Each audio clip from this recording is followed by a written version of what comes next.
everyone, how you doing today? My name's Kirsty, aka K-Beth Bookish, and on today's Bookmas video I am bringing you 12 things that I recommend for your 12 in 12 challenges for 2026.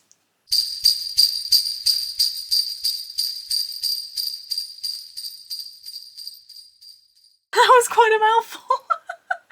12 recommendations for your 12 in 12 challenge. Yeah, just pfft. Okay, fine. This is a fun little video I like to do every year where I pick 12 books, or sometimes like in this one there will be two authors. I will pick an author or two that maybe I've read multiple things from, fallen in love with that year, and because I know a lot, I don't do it myself, but I know a lot of people do a 12 in 12 every year. The idea is you just have 12 friends, each recommend a book. Through the year you try and read those 12 friend recommendations. Like I said, it's not something I do because I already do enough things and I have a few buddy reads and things like that anyway, but I find it quite fun to do a little 12 in 12 recommendation every year to give you some ideas and a little pool to choose from. And you can also use this as a reference for anything else through the year. If you're doing a readathon and it says friend pick or a friend recommendation, you can always come back to this and have a look. Whenever I do these kind of yearly things, I include December of the year before, because normally either as of filming, as it is right now, it's still technically November, but also because I haven't finished the year, I don't know yet if any really amazing reads are going to come up next month that I might want to recommend. So that's why, if you are a long-term person on this channel, not that I'm expecting you're going to remember what I read in December 2024, but just in case you do and you think, hang on a minute, you read that last year. Yes, I did, but in December, which means it counts for this. So yeah, we're just doing December to November. I'm over-explaining and I don't need to. I don't know why I do it. Every time I over-explain. I need to stop. So let me just find my piece of paper that has my notes.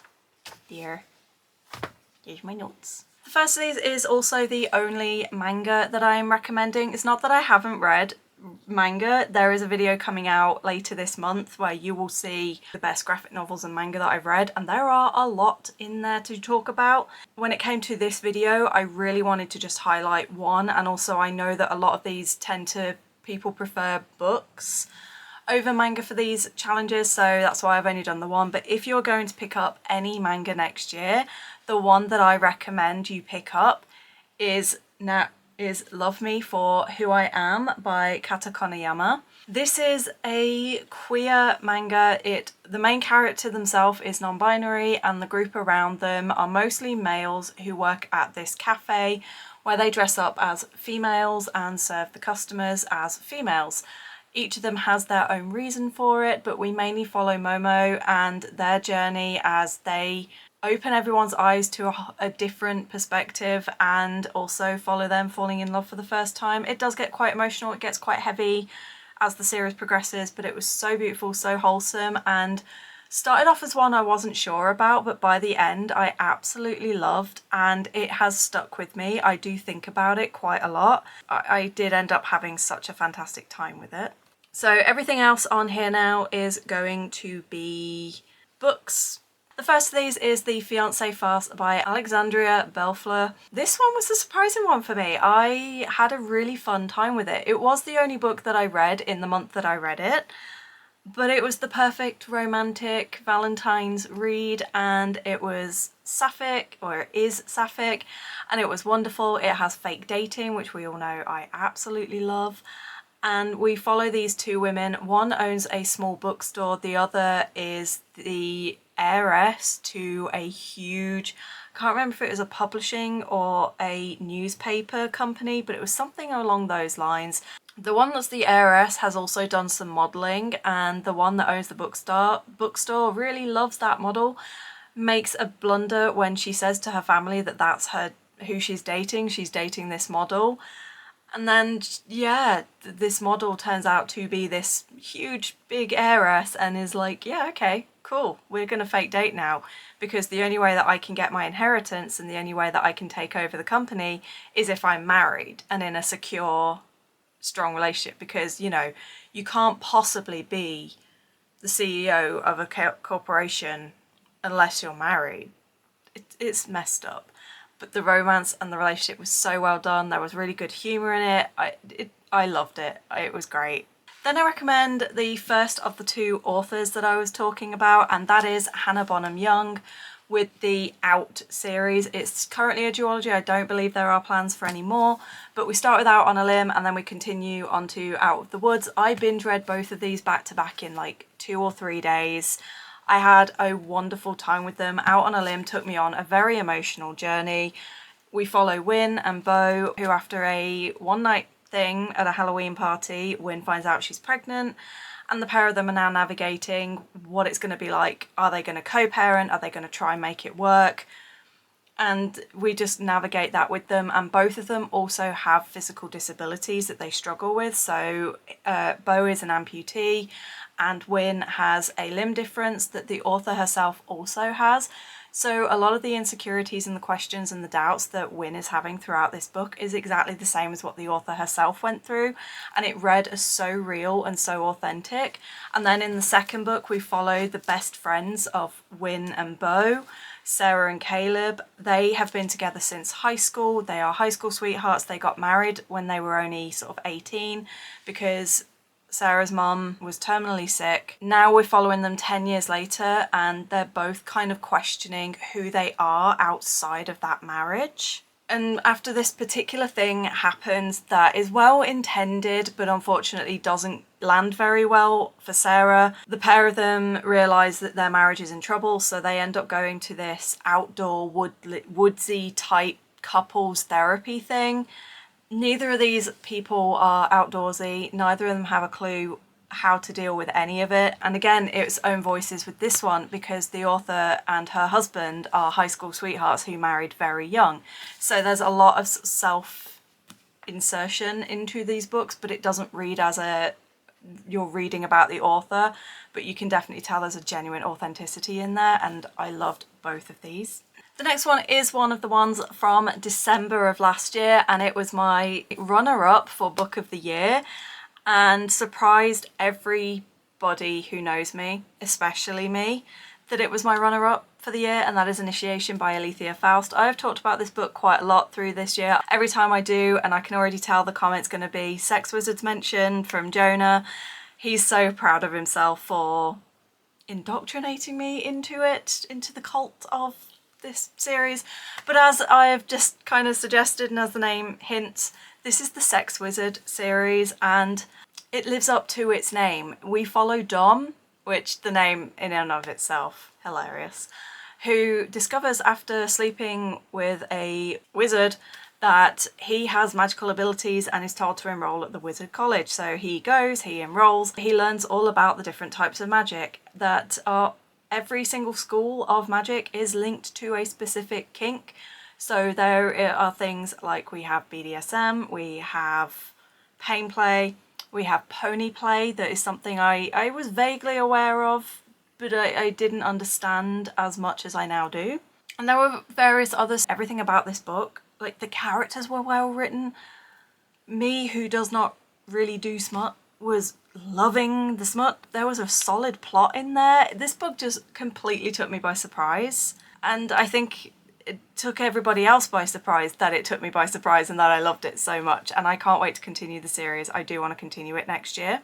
Next up we have one that was a gift to me from Chelsea Zhao. Again, thank you so much Chelsea for buying it but also for recommending it, and that is Prince and Assassin by Tavia Lark. In this we follow Whisper, who is sent to pretend to be a bodyguard to the prince and earn his trust, and then when he gets given the signal to him, only the pair fall in love. And suddenly Whisper's in this situation of well shit, I don't want him dead because I love him, but he's also got some stuff going on his own. Like, doing this job will guarantee his freedom and the freedom of one of his siblings. And so he's in this really awful conundrum, and there's some political stuff going on in here. And if you are a cat lover, there are beings called fell cats in this that are magical cats that have telepathic abilities, but are extraordinarily choosy over who they speak to. And it was beautifully chaotic. I loved it. It was so good. So thank you again, Chelsea. I loved it and I can't wait to continue again. The next one is one of the first books that I read this year and is one that was another surprise for me, and that was Butcher and Blackbird by Brynne Weaver. I know this is a book that kind of splits people 50-50. I fell into the bracket of loved it and was not expecting to. If you don't already know the story, the idea is two serial killers who, after discovering each other, enter in this competition where every year they are given a target and then they race to see who can kill that target first, and it's become a bit of a game and a competition, and while they're doing that they fall in love. It's toxic, it's messy. The relationship itself, I will say, is very sweet and wholesome, which is a weird thing to say when you consider that the relationship is about serial killers. But they are so cute together, and Rowan especially, I loved him so much. Yes, I want one of him in my life, only without the serial killer, please. That would be nice. The banter was on point, brotherly relationships were on point, everything in this was on point. There were just enough elements of horror in there to make me suitably uncomfortable when I needed to be. I just really enjoyed it, and I see why people don't, but I did, and it was great, and it was the first 5-star I gave this year. So yeah, pick it if you haven't already. Following from my first book, like one of my first books of this year, we'll go to one of the last books of this year that I'm counting for this, and that is The Empress of Salt and Sorrows by Nghi. This one is a super short novella, so this one's perfect if you're just looking for a very short, very quick read, but one that has a lot of detail, beautiful writing, and a lot of queer normative representation in there. Our main character that we're following is a monk who is non-binary, who has been sent to basically collect information and I can't think what the actual word, record the history of this very famous empress, and they do that by talking to the empress's handmaiden, and just the twists and the turns and the things that happen in this book. Half the time I was confused as hell and had no idea what was happening, but then the end happened and I was like, what? It's just so lyrical, so beautiful, and the relationships that were built throughout this. And like I said, this is a tiny book. It was a 4-hour audiobook, and I think it's like 128 pages or something like that, or 200 pages. It is so tiny, but oof, did it leave an impact, and I really do want to continue. And yeah, if you like books with beautiful writing but you're not always entirely sure what's happening, you'll probably enjoy this one. Next up we have Once Upon a K-Prom. This one is for the K-pop girlies, if you are, or boys, or non-binaries, but if you are a K-pop person, this one's gonna be for you. It's following Elena and Robbie.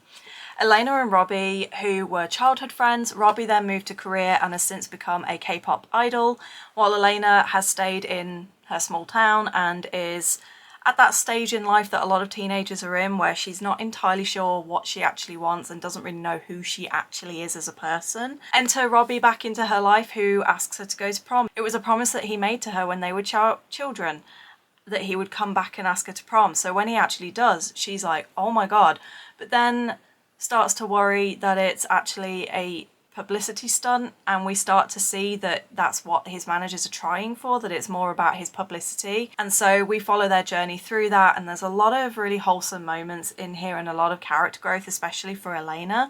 But one of the things I love the most is that we get little profiles of each of the band members. It's basically, if you know about K-pop and you follow K-pop, there are sites like K-pop profiles, and this is basically written exactly like that, where it gives you all of their information. And there are just so many little Easter eggs in here for K-pop. So there was mentions of ATEEZ, who are one of my alt groups. That's who I always have behind me. We have Hongjoong here. Yosang is down here somewhere. Yes, Yosang is just there. I switched them around every now and again. I've got Han from Stray Kids in front of me on my wall. I have Wooyoung and Hongjoong on my calendar. So it had so many little Easter eggs for K-pop and so many mentions of groups and things. I loved it. It was great, and it was just such a fun, cute read. Another fun, cute read for me was Bookshops and Bonedust by Travis Baldree. This was the sequel slash prequel. It came out after Legends and Lattes, but is set quite a while before Legends and Lattes. And I actually preferred this to Legends and Lattes, which was a surprise. It had a little bit more action and a little bit more going on within the story, and I just loved it. It was that perfect blend of action, fantasy, and cozy. And I'm like, yes, this is what I think I prefer, rather than straight up cozy fantasy where it's all vibes, no plot. I think I prefer fantasy with cozy elements where there is a plot, there are stakes, but the stakes are still relatively low, but there's still a lot of cozy, wholesome stuff in there. And this was that perfect blend. I absolutely loved Fern, and I'm currently reading the third book where it's focusing on Fern, and I just love her so much. She's so anxious and she is so me. I loved Satchel. I'm still very when it comes to Viv. Not a big fan of her, but Fern and Satchel in particular in this story have my heart, my soul. And yeah, I love it so, so much. Next up we have the very first book that I read this year, which is The Spider and Her Demons by Sydney Khoo. Ren and I read this as a buddy read, and we both really enjoyed it. They absolutely loved it and were declaring it book of the year from the offset. For me, I knew it was a really solid read. I did have a really good time. It had some really fantastic queer rep in there, especially if you are of the asexual nature. It has asexual rep in there. The main character does talk about how she doesn't have those types of feelings and that she feels romance and love, but not that kind of sexual stuff. It was a really unique setting, and as Sydney said themselves during a panel that we were at last year, they said that they were basically imagining, what if Spider-Man was an Asian girl who lived above her family's dumpling shop? And that is what we got. So we follow Z, who is a spider demon, and then she accidentally gets discovered by one of her schoolmates. Only this schoolmate Dion has some stuff of her own going on, and the two's lives gets interwoven and all sorts of chaos happens. I am hoping there will be a sequel. Nothing's been said so far, but I really do hope there will be a sequel, because a lot came out that could very easily lead into a second book. But it was really great, and especially if you're like me and you really love reading books that have that East Asian representation and those kind of stories and mythologies, go check it out. It was so, so good. The next one was the final one that I have chosen from December last year, and that was Gallant by V. Schwab.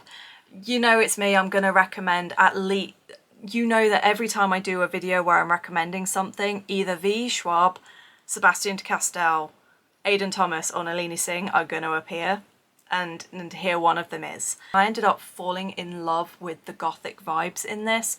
Some of the story did start to go a little bit too metaphorical for my preference.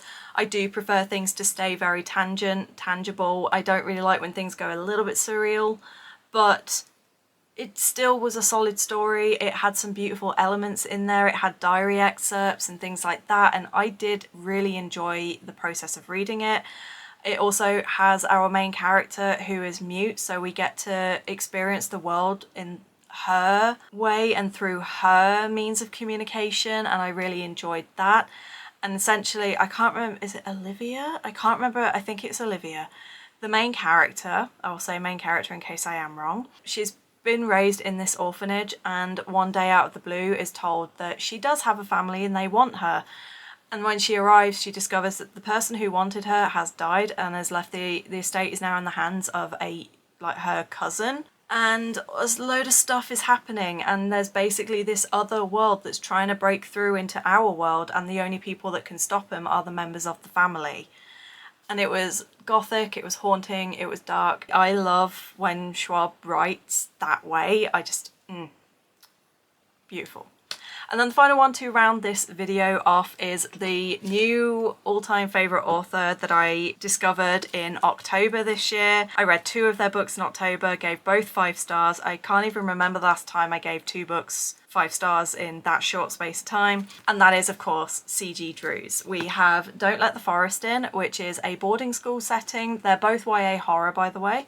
But this one is a boarding school setting. You got Dove and Andrew, who are twins, but Thomas is their best friend, and there's always been like this weird dynamic thing where Thomas is obsessed with Andrew, but he thinks that Andrew is in love with Dove, and it's caused a bit of chaos. And as we enter into the story, all we are aware of is that something happened the previous year and their dynamic has been thrown off. And on the first day of the new year, Thomas arrives with blood on his shirt, and then they discover that these stories that Andrew has written them, Thomas illustrates them, and now they're coming to life. And it was beautiful. I'm not describing this very well at all, but it was so, so good.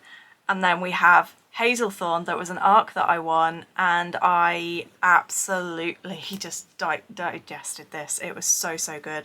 This entire story is just one big metaphor for autism and is just so stunningly written, and it is so raw and powerful, especially from myself as an autistic. I was reading it and it was so perfect in describing what it feels like to go into a meltdown that I started to go into a meltdown and had to take a break. It was that well written. Oh, I loved it. And in this one we have Evander, who has basically grown up in this house isolated and alone and has never really been allowed to go near anyone.